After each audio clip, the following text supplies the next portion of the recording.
Sa videong to, ituturo ko sa inyo kung paano ba tayo makakabili ng load gamit itong application na GCash.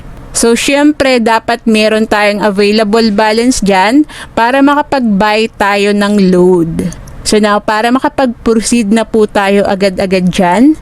So, dito, pupunta lang tayo sa load. Pagkatapos niyan is magsaselect lang tayo dito ng network na gusto natin. So, ayan, meron tayong 6 na option na pwedeng pagpilian. So, for example, lang po itong TNT. So, itatap lang natin yan. And pagkatapos naman yan is mag-enter po tayo dito ng mobile number na gusto po nating loadan. And then, after that, itatap lang natin yung next button. Then, i-proceed lang natin. Okay, so after that, dito agad tayo madadirect.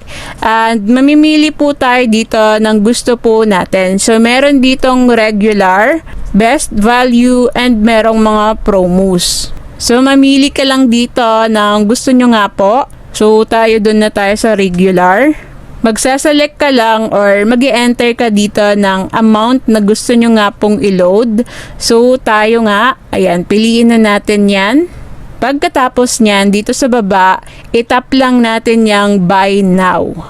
Take note lang na meron po yung convenient fee na 2%. Kaya yung babayaran natin dyan is 10.20 pesos. Dito sa baba, itap lang natin yung pay 10.20 pesos. Okay, so kita nyo naman instantly na nakuha na po natin kaagad or nakapag-load na po tayo. At ito nga ang maganda kasi magkakaroon tayo ng lucky load ticket kung saan pwede tayo makakuha dyan ng cash or voucher para sa next nga nabibili tayo ng load dito is pwede natin magamit yon. So, ganyan lang po kung paano tayo bibili ng load gamit yung GCash. And I hope na may natutunan kayo sa videong ito.